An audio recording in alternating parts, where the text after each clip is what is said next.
Assalamualaikum warahmatullahi wabarakatuh. Bismillahirrahmanirrahim. Alhamdulillahi rabbil alamin. Wassalatu wassalamu ala asyrafil anbiya'i wal mursalin wa ala alihi wa sahbihi ajma'in. Amma ba'd. Ibu, bapak, dan saudara sekalian jamaah masjid ada yang saya hormati, puji dan syukur marilah senantiasa kita panjatkan kehadirat Allah Subhanahu wa taala bahwa pada malam hari ini kita kembali dapat bertemu muka, bersilaturahim dan sekaligus melaksanakan ibadah, yaitu salat berjamaah. Dan pada malam hari ini insyaallah kita akan melakukan sholat tarawih yang pertama. Para jamaah yang berbahagia, sudah sama kita ketahui bahwa hukum menjalankan ibadah puasa ini di dalam Al-Quran dinyatakan, ya ayyuhalladzina amanu kutiba alaikumussyam kama kutiba 'alal ladzina min qablikum la'allakum tattaqun. Wahai orang-orang yang beriman, diwajibkan kepada kamu untuk melaksanakan puasa atau siam sebagaimana yang telah diwajibkan kepada orang-orang yang terdahulu, agar kamu menjadi orang yang bertakwa. Jadi diharapkan dalam ayat perintah ini adalah kita diperintahkan untuk melaksanakan ibadah puasa ini agar menjadi orang yang bertakwa, mudah-mudahan. Oleh karenanya lah perlu kita evaluasi atau kita kilas balik lagi, apakah puasa yang selama ini kita laksanakan selama puluhan kali atau lebih dalam hidup kita ini, apakah sudah sesuai dengan yang diharapkan. Oleh karenanya lah pada kesempatan ini Masjid Syuhada melaksanakan pengisian Ramadan ini dengan mengilmui puasa itu sendiri. Karena kalau kita tidak tahu apa itu puasa, kalau tidak diilmui, maka akhirnya kita tidak mengerti apa itu puasa yang sebenarnya. Jadi Masjid Syuhada ini kami melaksanakan setelah sebelum sholat tarawih ada sedikit kultum yang berkaitan dengan mengenai pelaksanaan puasa itu sendiri. Oleh karenanya lah mudah-mudahan bapak-bapak sekalian dapat mengikuti dengan seksama kegiatan yang kami laksanakan ini, agar apa yang kita laksanakan puasa yang ini tidak sia-sia kita dalam hidup ini. Karena kata Nabi Muhammad SAW, kam shaimin laisa lahu min ju'i wal 'ats. Berapa banyak orang yang berpuasa tapi dia hanya mendapatkan haus dan lapar saja. Nah, mudah-mudahan kita tidak terkena sebagaimana yang dinyatakan Rasulullah SAW. Oleh karenanya di dalam sabda yang lain Rasulullah SAW menyatakan, man shoma ramadana imanan wa ihtisaban ghufira lahu ma taqaddama min dzambi. Atau di hadis lainnya akan, man qoma ramadana imanan wa ihtisaban ghufira lahu ma taqaddama min dzambi. Artinya di sini bahwa wahtisaban di sini adalah pelaksanaan puasa yang kita lakukan itu dengan penuh perhatian atau perhitungan. Dengan kata lain, dengan keikhlasan kita melaksanakan puasa tersebut. Karena tanpa dengan keikhlasan maka sia-sia salah puasa yang kita laksanakan ini. Dalam hal ini saya pernah ada suatu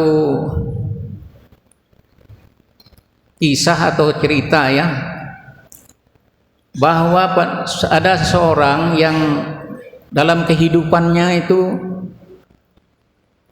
dalam keadaan susah dan sangat miskin. Pada suatu hari dia ingin mencari nafkah keluar rumah. Pada waktu dia keluar rumah, dilihatnya orang pada berkerumun berada di pohon besar, membawa sajian dan menyembahlah katakan kepada pohon tersebut. Maka dia terkejut melihat tersebut. Orang-orang tersebut melakukan suatu kemusyrikan katanya ini, orang-orang pada musyrik. Lalu dia pulang lagi ke rumah mengambil kampaknya untuk menebang pohon tersebut. Pada waktu dia mau melakukan penebangan, datanglah seorang yang bertubuh besar. Tubuh besar itu katanya jin. Jin tersebut membawa bertanding untuk berkelahi dengan dia. Kalau dia menang, artinya tidak boleh ditabang pohon tersebut. Oleh orang tersebut, dia tidak mau, harus menebang juga. Berkelahi dia dengan jin orang yang berbadan besar tersebut. Ternyata kalah si jin ini. Tapi dengan penawaran persyaratan, katanya jangan ditebang, saya akan mengasihi kamu setiap hari uang 3 dinar. Setiap hari dikasih uang 3 dinar, maka merasa itu pulanglah dia ke rumahnya menunggu kiriman uang tersebut. Setiap hari dapat dia uang kira-kira 3-4 hari, lancar pemberian uang tersebut. Tapi hari yang berikutnya tidak lagi dikasih oleh si jin ini. Marahlah dia kembali, mau lagi menebang pohon tersebut, dan berkalah kembali dia dengan si jin tersebut, dan kalah dia dalam perkelahian ini. Kenapa kan jadi kalah? Karena si orang ini tidak ikhlas lagi niatannya, karena niatnya untuk uang, bukan untuk membasmi kemusyrikan tersebut. Inilah suatu contoh orang yang tidak ikhlas dalam berbuat sesuatu. Jadi kita di dalam melaksanakan ibadah puasa ini hendaklah didasari dengan keikhlasan. Dan ikhlas itu sendiri di dalam Al-Quran ada namanya surah Al-Ikhlas. Mungkin kita hafal semua. Tapi di dalam surah Al-Ikhlas itu tidak ada ayat yang berbunyi Al-Ikhlas sebagaimana surat-surat yang lain, Al-Baqarah atau yang lainnya, An-Nisa, itu ada semua dalam surah tersebut disebutkan. Tapi Al-Ikhlas ini tidak ada disebutkan di dalam surah Qul Huwallahu Ahad itu. Jadi tidak ada. Jadi dalam Al-Quran itu ada 2 surah yang tidak ada namanya disebut di dalam surah tersebut, yaitu surah Al-Ikhlas, Qul Huwallahu Ahad, dan Al-Fatihah. Surah Al-Fatihah tidak ada di dalamnya berbunyi Al-Fatihah di dalam surah tersebut. Ada 2 surah di dalam Al-Quran yang yang khusus, karena masing-masing itu mempunyai ciri khusus sendiri. Oleh karenanya, marilah sekali lagi saya ajak kita bersama-sama mengilmui puasa kita ini dengan para ustadz nanti yang menyampaikan hal-hal yang berkenaan puasa kita ini, agar kita benar-benar menjadi orang yang bertakwa. Dan perlu kami sampaikan juga bahwa ada tadi disampaikan oleh protokol kegiatan-kegiatan yang dilakukan di Syuhada ini Mudah-mudahan bermanfaat pada kita semua, termasuk ada pagerta ya, tarawih anak-anak yang dilaksanakan itu. Mudah-mudahan bisa kita ikuti bersama para orang tua sekalian, dan insya Allah kita berpuasa selama 30 hari. 10 April nanti sudah berakhir. Jadi berpuasa kita tahun ini ada 30 hari agar bisa kita laksanakan dengan sebaik-baiknya dan mendapatkan keridhaan dari Allah Subhanahu wa taala.